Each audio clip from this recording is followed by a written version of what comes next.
Hello student, welcome to my YouTube channel Prashant competition coaching. आप सभी का स्वागत है हमारे YouTube channel Prashant competition coaching में एक बार फिर से। आज इस सेशन को लेके आए हैं जिसमें आपको गंगा नदी के बारे में बताया जाएगा, जो हमारी भारत देश की सबसे पवित्र नदी है गंगा नदी, उसके बारे में चर्चा करेंगे। तो वीडियो को स्टार्ट करने से पहले मेरी आपसे रिक्वेस्ट है कि फटाफट चैनल को सब्सक्राइब कर लीजिए अगर सब्सक्राइब नहीं किया है, और फटाफट शेयर कर दीजिएगा। और मैं रोहित मिश्रा का बहुत आभारी हूं और मैं उन्हें धन्यवाद प्रकट करना चाहता हूं। कल रोहित मिश्रा जी का मेरे पास फ़ोन आया था और वो कह रहे थे सर मेरा नाम बोल दीजिएगा, तो मैंने उन्हें बताया कि चलो ज़रूर बोलेंगे। वो कह रहे थे मैंने आपके 15 सब्सक्राइबर बढ़वाए, तो मैं उनका एक बार फिर से धन्यवाद करना चाहूँगा। और ऐसे ही मेरा अगर प्रत्येक स्टूडेंट सब्सक्राइबर बढ़वाता रहा, जो बच्चे मेरे इस वीडियो को देखते हैं, जो मैं वीडियो बनाता हूँ शिक्षा पर, अगर वो ऐसे ही वीडियो को देखते रहे और सब्सक्राइबर बढ़वाते रहे तो एक दिन मेरे चैनल की ग्रोथ सबसे ज़्यादा होगी और जिससे बच्चों की सहायता हो सकेगी। तो रोहित मिश्रा जी का मैं आभार प्रकट करता हूँ और मैं सबसे रिक्वेस्ट करता हूँ कि सभी लोग ऐसे रोहित मिश्रा की जैसे ही मेरे चैनल का जो ग्रोथ है उसको बढ़ाने में सहायता प्रदान करें और ज़्यादा से ज़्यादा सब्सक्राइबर बढ़ाने की कोशिश करें। और वीडियो को देखना ना भूलें, क्योंकि प्रत्येक वीडियो में मैं एक नई चीज़ लेके आता हूँ, जैसे कि आज इस वीडियो में लेके आया हूँ गंगा नदी के बारे में। आपको बता दें, जो गंगा नदी है भारत देश में वो सबसे पवित्र नदी मानी गई है, और उसके बारे में जो बच्चों के डाउट रहते हैं आज उसको क्लियर करने के लिए इस वीडियो को लेके आए हैं। गंगा नदी निकलती कहाँ से है?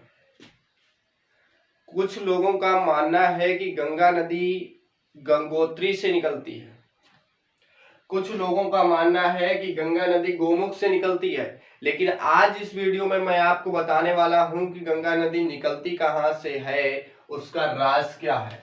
तो गंगा नदी के जल में कीड़े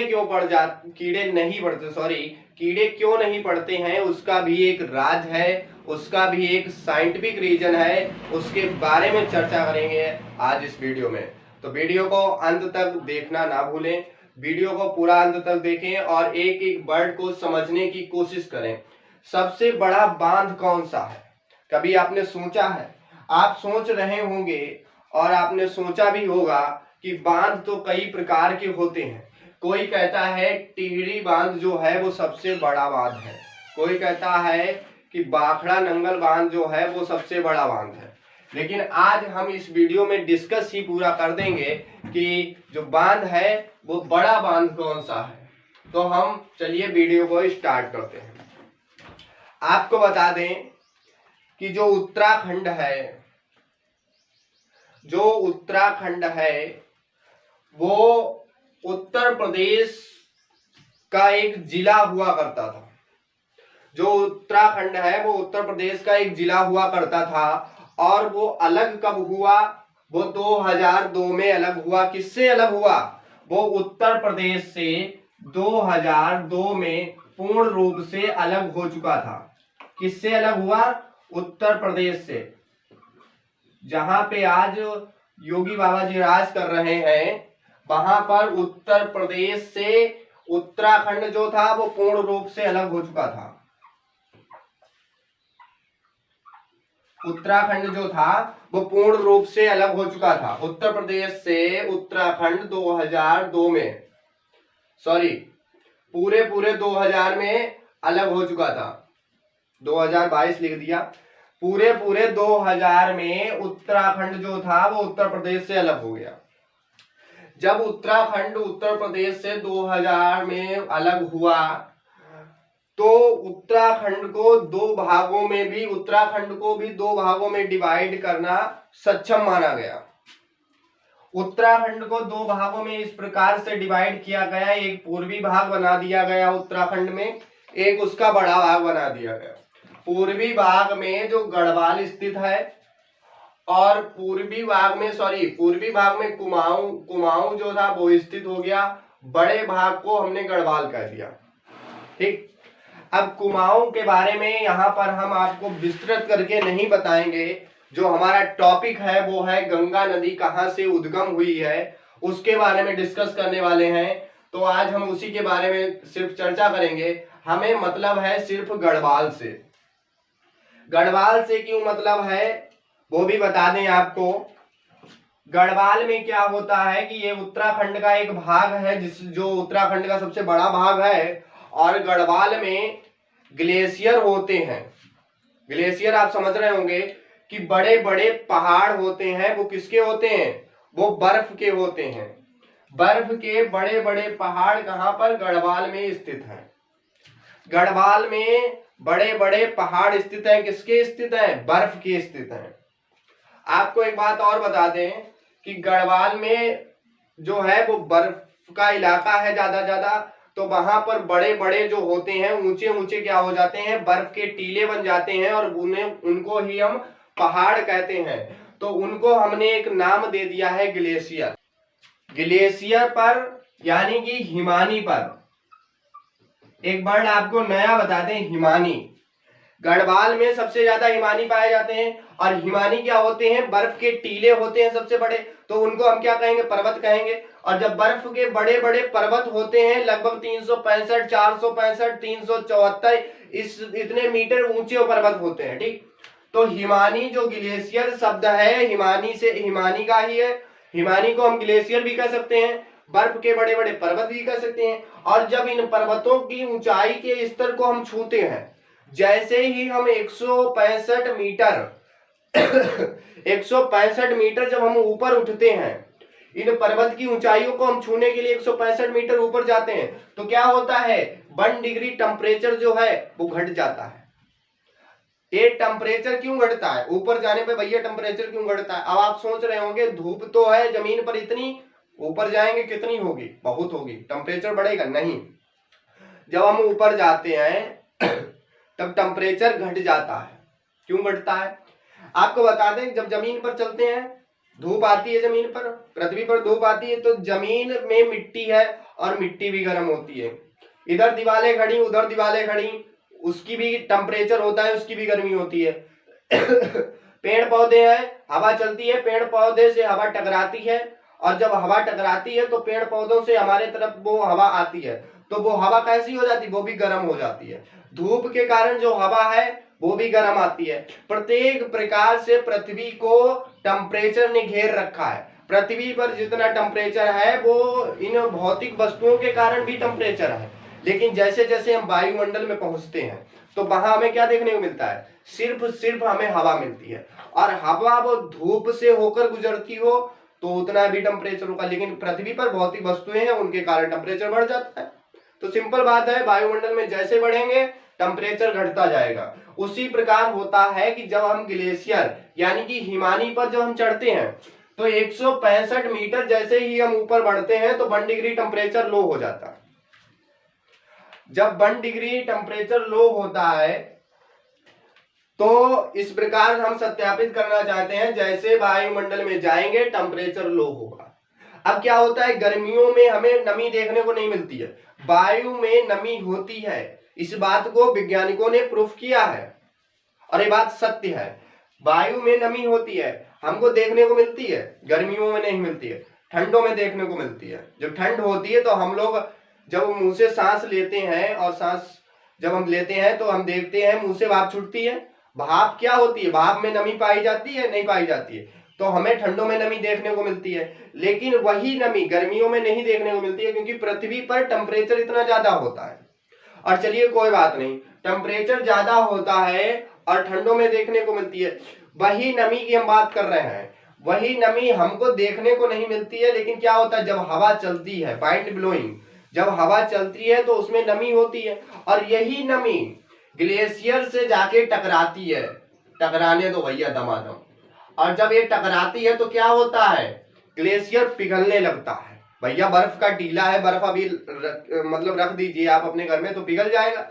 वही नमी वायु के साथ जब ग्लेशियर से टकराती है तो ग्लेशियर में क्या होता है? ग्लेशियर हल्का हल्का पिघलने लगता है। जब पिघलेगा बर्फ से क्या निकलता है? जनरली बात है पानी निकलता है। जब ये जल निकलेगा, ग्लेशियर हिमानी से जल निकलेगा, बर्फ के पहाड़ों से जल निकलेगा, तो ये जल कहाँ जाएगा? ये बहता हुआ हमारा आएगा, पृथ्वी पर ही बहेगा ना। और यहीं से विभिन्न नदियों का उद्गम होता है। यहां से क्या होता है? विभिन्न नदियों का उद्गम होता है।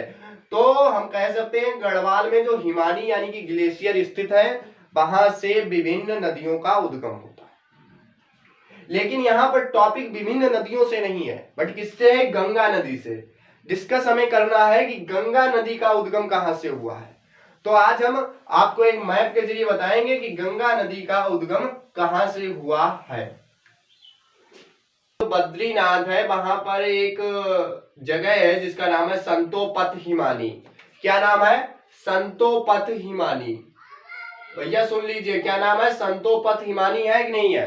बद्रीनाथ की एक जगह है जहां का नाम है संतोपथ हिमानी। अब संतोपथ हिमानी से क्या होता है? संतोपथ हिमानी से दो गंगाएं निकली हैं। पहली धौली गंगा निकली है और दूसरी जिसका नाम है विष्णु गंगा। दो नदी निकलती हैं, सॉरी यहाँ पर दो नदी निकलती हैं जिसका नाम है धौली गंगा और एक विष्णु गंगा। ये दो नदियां निकलती हैं और ये नदियां जिस प्रयाग में मिलती हैं, प्रयाग का मतलब आप समझ रहे हैं, मिलन स्थल।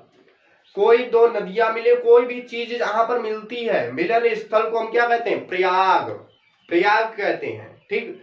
तो प्रयाग समझ लीजिए। और यहाँ पर जब ये धौली गंगा विष्णु गंगा आके मिलती है, यहाँ पे कहाँ पे आके मिलती है? यहाँ पे। जब ये यहाँ पे मिलेगी तो यहाँ पर एक प्रयाग तैयार होता है, उसका क्या नाम होगा? विष्णु प्रयाग। क्या नाम होगा? विष्णु प्रयाग होगा। और विष्णु प्रयाग से अब आपको एक बात और बता दें कि धौली गंगा और विष्णु गंगा जिस मिलन स्थल पर मिलती हैं उसको कहते हैं विष्णु प्रयाग। अब विष्णु प्रयाग से यहाँ पर धौली गंगा और विष्णु गंगा एक नई नदी का रूप धारण कर लेती हैं। किस नदी का? जिसका नाम है अलकनंदा। अलकनंदा रूप अब क्या हो गया? अलकनंदा हो गई।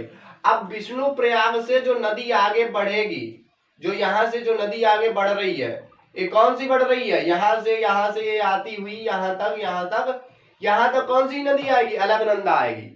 तो आप समझ लीजिए कि धौली गंगा और विष्णु गंगा के मिलन स्थल जो है वो विष्णु प्रयाग है।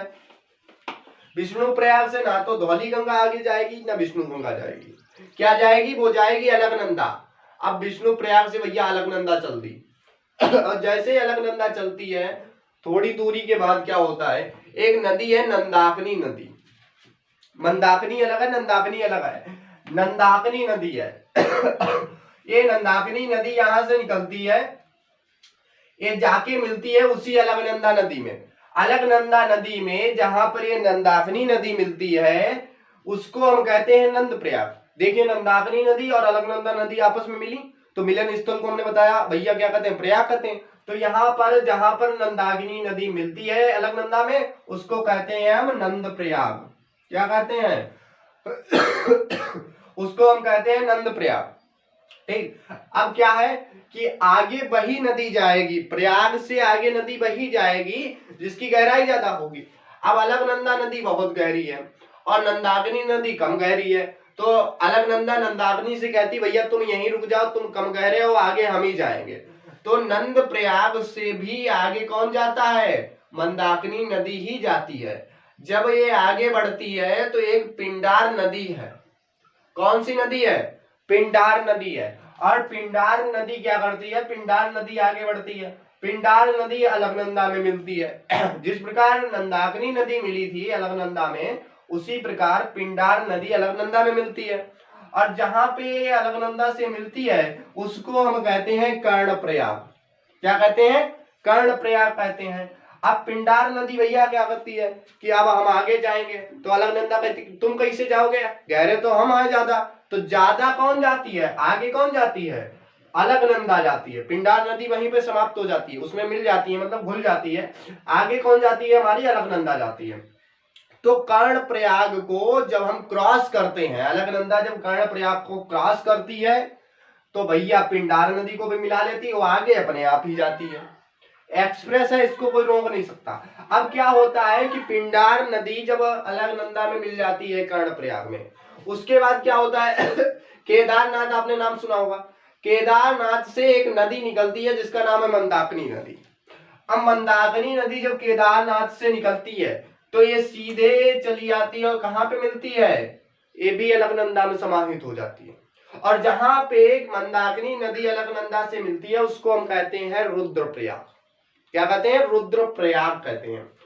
अब क्या होता है, जो मंदाकिनी नदी है वो अलकनंदा से कहती है भैया हम जाएंगे आगे, अब बहुत तुम चल लिए, लेकिन अलकनंदा जो नदी है वो कहती है भैया रूल देख लीजिए, संविधान देख लीजिए, जो गहरा है वही आगे जाएगा। तो अलकनंदा तो भैया मंदाकिनी नदी कहती है जाओ तुम ही जाओ, तुम ही जाओ, हमसे कोई मतलब नहीं। मंदाकिनी नदी अलकनंदा में मिलती है और रुद्रप्रयाग से अलकनंदा ही फिर से आगे बढ़ती है। अलकनंदा जैसे आगे बढ़ती है तो क्या होता है, उत्तर काशी जिला आपने सुना होगा, उत्तर काशी में गंगोत्री आपने नगर सुना होगा। गंगोत्री के पास गोमुख है और गोमुख से एक नदी निकलती है जिसका नाम है भागीरथी। क्या नाम है, भागीरथी। उत्तर काशी जिला के गंगोत्री शहर से, गोमुख जगह से एक नदी निकलती है जिसका नाम है भागीरथी। पॉइंट ऑफ व्यू यहीं पे है, समझने की कोशिश कीजिएगा। गोमुख से एक नदी निकलती है जिसका नाम है भागीरथी। चलने दो दमादम एक्सप्रेस आती है भैया गोमुख से सीधे भागीरथी। और जैसे ही भागीरथी नदी आती है तो इसमें एक नदी और मिलती है, वो है भीलांगना। आपको बता चुके हैं नदियों का जो प्रयाग है वहां पर वही नदी आगे बढ़ेगी जो गहरी होगी। इसमें भीलांगना नदी यहाँ पे मिल रही है, देखिए भीलांगना नदी जो है, चार्ट समझिए, भीलांगना नदी जो है वो यहाँ पर भागीरथी में मिल रही है। और भागीरथी में मिलती है तो भागीरथी कहती है आगे कौन जाएगा, तुम ही डिस्कस कर लो। भीलांगना कहती है हम तो वैसे भी कम कह रहे हैं, हम तो जा नहीं पाएंगे। जा आप ही पाएंगे, तो ऐसा कीजिए आप ही जाइए। भागीरथी मिल तो जाती, वो सॉरी भीलांगना मिल तो जाती है भागीरथी में, लेकिन जाता कौन है, भागीरथी। भागीरथी आगे बढ़ती है और आगे बढ़ने के साथ साथ जाते जाते अलकनंदा में समाहित होती है। भागीरथी नदी जो है वो आते आते आते आते अलकनंदा में गिरती है। अलकनंदा क्या कहती है भैया, और जहां पर भागीरथी अलकनंदा से मिलती है उसको क्या कहते हैं, क्या कहते हैं बताओ, उसको कहते हैं देवप्रयाग। उसको क्या कहते हैं, देवप्रयाग। फटाफट स्क्रीनशॉट ले लीजिएगा, रख लीजिएगा, कॉपी पे चार्ट बना लीजिएगा, क्योंकि आज जो हम समझा रहे हैं वो वीडियो के जरिए आप समझते रहिएगा और पढ़ते रहिएगा। नदी बहुत इंपॉर्टेंट है, देश में रह रहे कम से कम नदी के बारे में सीख जाओ। तो भागीरथी जो है वो देव प्रयाग में मिलती है। कौन से प्रयाग में, देव प्रयाग में। देव प्रयाग में जैसे मिलेगी, अब कहती है अलकनंदा से भागीरथी कि हम खुद भीलांगना नदी को मिला के आए हैं, अब कौन आगे जाएगा डिस्कस कर लो, तुमने बहुत लोगों को परेशान किया। तो भागीरथी और अलकनंदा में परस्पर कुछ संधि होती है, और ना तो अलकनंदा कम गहरी है ना भागीरथी कम गहरी। अब यहां से जो देव प्रयाग से नदी निकलती है वो कौन सी नदी है, वो है हमारी गंगा नदी। भारत की सबसे पवित्र नदी है गंगा नदी। यहाँ जो देव प्रयाग है और देव प्रयाग से जो नदी निकलती है उसको हम कहते हैं गंगा नदी। अब आप ही बताइए कि गंगा नदी निकली कहां से है, गोमुख से निकली है, गंगोत्री से निकली है कि संतोपद हिमानी से निकली है, बताओ कमेंट में बताना। चलिए छोड़िए उस बात को, कमेंट में बताना। लेकिन इतना समझ लीजिए कि इतने मिलन स्थल के बावजूद गंगा नदी देव प्रयाग से निकली है, यानी कि कहा जाए कि इन नदियों के मिलने से गंगा नदी का उद्गम होता है। वो ना तो हिमानी से निकली है, ना तो ग्लेशियर से निकली है, ना गोमुख, ना तो गंगोत्री से निकली, कहीं से नहीं है। इनके सबके मिलने से गंगा नदी जो है वो निकली है। ठीक, अब क्या होता है, उत्तराखंड वाले लोग थोड़ा पाजी टाइप के हैं। जब वो पाजी है तो वो क्या सोचते हैं, भैया जो भागीरथी है, जो भागीरथी है वही गंगा है।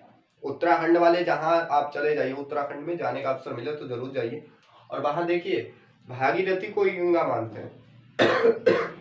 उत्तरकाशी में जो गोमुख से गंगा निकली है, भागीरथी निकली है, सॉरी हम भी गंगा कह रहे हैं, उस भागीरथी को ही उत्तराखंड के लोग गंगा मानते हैं और वो इसीलिए कहते हैं कि गोमुख से भागीरथी जो है वो गंगा निकली है।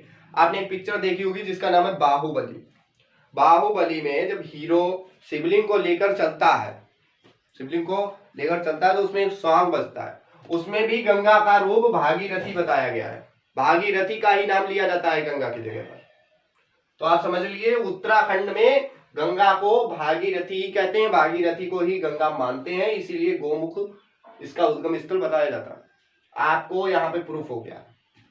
ठीक, अब बात करते हैं बांध की। यहाँ पर देखिए भीलांगना नदी जिस स्थल पर मिलती है भागीरथी से, उसको हम क्या कहते हैं? टिहरी बांध। टिहरी बांध पे मिलती है और टिहरी बांध किसके सहयोग से बना है? उसको हम कोटेश्वर बांध कहते हैं। कोटेश्वर बांध के संपर्क में टिहरी बांध बंधा हुआ है। ठीक, आपका बता दें भाखड़ा नंगल बांध जो है वो भाखड़ा बांध है केवल, नंगल उसका सहायक बांध है और नंगल के ऊपर ही भाखड़ा बांध बंधा है, इसलिए उसका पूरा नाम भाखड़ा नंगल बांध है। ठीक, अब आपको बता दें कि टिहरी बांध ज्यादा ऊंचा है, टिहरी बांध सबसे बड़ा बांध है। ठीक, और ऊंचा बांध कौन सा है वो बताते हैं। जो टिहरी बांध है और भाखड़ा नंगल बांध है, इसी में आज हम डिस्कस करेंगे। टिहरी बांध की जो ऊंचाई है वो 260 मीटर है। यहाँ पर कुछ हमने किताबें पढ़ी थी उसमें 255 बता रहे थे, लेकिन एग्जैक्ट जो इसकी हाइट है वो है 260 मीटर। कितनी है? 260 मीटर है।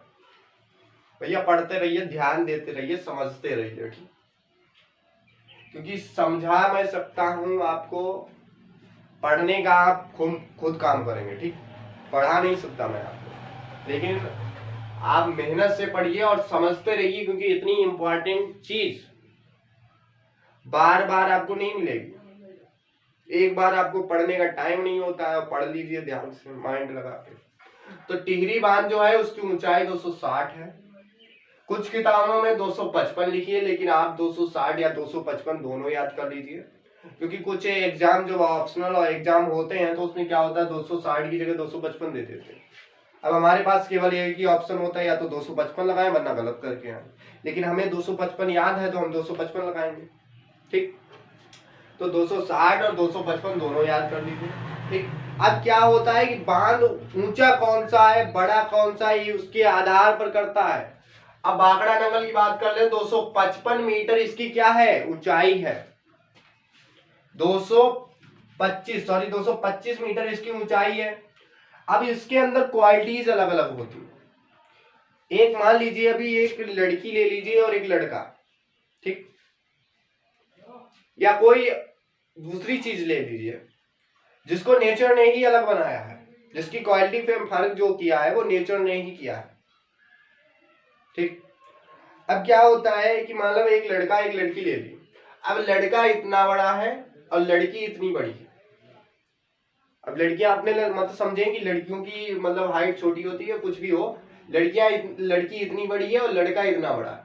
तो आपसे पूछा जाए कि बड़ा कौन है, आपसे अगर पूछा जाए कि बड़ा कौन है तो आप क्या कहेंगे? किसे बताएंगे? आपसे अगर कहा जाए कि बड़ा कौन है तो आप किसे बताएंगे? तो आप लड़की को बता सकते हैं, क्योंकि आपको जिसने कहा है कि बड़ा कौन है उसने ये नहीं पूछा कि लड़कों में कौन बड़ा है और लड़कियों में कौन बड़ा है। आप वो किसी को भी बता सकते हैं, लेकिन अगर आपसे पूछा जाए कि मानव जाति में कौन बड़ा है तो आप लड़के को बताएंगे कि मतलब दो मानव खड़े हैं और दो मानव में कौन बड़ा है, प्राणी जाति में कौन बड़ा है यहाँ पर, तो वो लड़का ही बड़ा है। ठीक, तो यहाँ पर देखिए कि क्वालिटी के आधार पे अगर हमसे पूछा जाता है तो हम किसे बताएंगे? टिहरी बांध की जो ऊंचाई है वो 260 मीटर है और इसमें एक क्वालिटी पाई जाती है जो अर्थ फिलर है, और इसमें ग्रेविटी, इसमें क्वालिटी ग्रेविटी है, इसमें अर्थ फिलर है।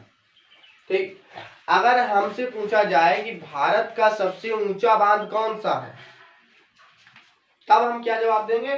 टिहरी बांध को बताएंगे। अगर हमसे कहा जाए कि भारत का सबसे ऊंचा बांध कौन सा है, तो हम टिहरी बांध को बताएंगे। वो अलग बात है कि भारत का सबसे बड़ा बांध कौन सा है, तो हीराकुंड है। ठीक, तो आप ध्यान कर लीजिए कि भारत का सबसे ऊंचा अगर बांध पूछा जाता है तो हम टिहरी बांध का ही नाम लेंगे। अब हम टॉपिक पे चर्चा करेंगे कि जो अपना गंगा जल होता है, जो नदी का पानी है, गंगा नदी का पानी है, जल है, उसमें कीड़े क्यों नहीं पड़ते। आपने एक नाम सुना है, नहीं सुना है तो सुन लीजिए, बैक्टीरियोफेज। बैक्टीरियोफेज क्या है? बैक्टीरियोफेज है, बैक्टीरियोफेज नहीं, बैक्टीरियोफेज। ठीक, बैक्टीरियोफेज क्या होता है? एक टाइप का बैक्टीरिया होता है जो प्रत्येक गंदे जीवाणु, विषाणु आदि को खा जाता है। क्या करता है? बैक्टीरियोफेज। बैक्टीरियोफेज जो होता है वो जीवाणु और विषाणुओं को खा जाता है, जिसके कारण जो गंगा जल है अपने यहाँ का, जो गंगा नदी का जल है, उसमें कीड़े नहीं पड़ते। समझ गए? गंगा नदी का जो जल है उसमें कीड़े क्यों नहीं पड़ते? इस फैज के कारण, इस बैक्टीरियोफेज के कारण। प्रत्येक जीवाणु, प्रत्येक विषाणु जो गंदे टाइप के होते हैं उनको खा जाता है, इसीलिए उसमें पानी में कीड़े नहीं पड़ते। अब आपको एक बात बता दें कि प्रकृति में कीड़े क्यों पड़ते हैं। अभी सरकार ने कहा कि जो गंगा नदी है उसकी सफाई करवाई जाएगी, लेकिन लॉकडाउन चला, सफाई हो गई अपने आप, प्रकृति ने खुद अपनी सफाई कर ली। ठीक, उसमें किसी की सहायता नहीं करनी पड़ी। लेकिन जो कानपुर से गंगा नदी निकलती है, कानपुर वाले बिल्कुल नहीं मानते, उसमें बम्फर जो भी है, खाना आपूर्ति जो भी है, वो सब गंगा नदी में होगा। बहुत प्रकार की पॉलीथीन है, बहुत प्रकार की जो सब्जियों का वेपर होता है, वो वगैरह वगैरह वहीं सब डाला जाता है। गंगा नदी को कानपुर से भ्रष्ट किया जाता है और उसका जो जल है वो पूरे भारत देश में घूमता है। इस प्रकार से भारत में जो गंगा नदी है वो पूर्ण रूप से गंदी होती चली जा रही है। सरकार जब भी उसकी सफाई करवाती है वो अलग बात है, लेकिन लॉकडाउन में भी सफाई हो गई थी, लेकिन कानपुर वाले नहीं मानते हैं, वो फिर से अपना प्रक्रिया चालू रखते हैं। तो यहाँ समझ लीजिए, जितनी भी आप सफाई रख पाए, कहीं के भी हो, आप कानपुर के हों, बरेली के हों या कहीं के भी हों, उससे नहीं मतलब है, जितनी भी आप सफाई रख पाए नदी के लिए, आप नदी में कोई भी गंदगी ना फैलाएं, क्योंकि उसका जो जल है वो बैक्टीरियोफेज के कारण कीड़े पड़े या ना पड़े, लेकिन उसमें कीड़े डालने की जरूरत नहीं, अपनी तरफ से कुछ सुरक्षा करनी चाहिए। ठीक, तो जो गंगा नदी है उसकी जय जय करते हुए हम वीडियो को समाप्त करते हैं।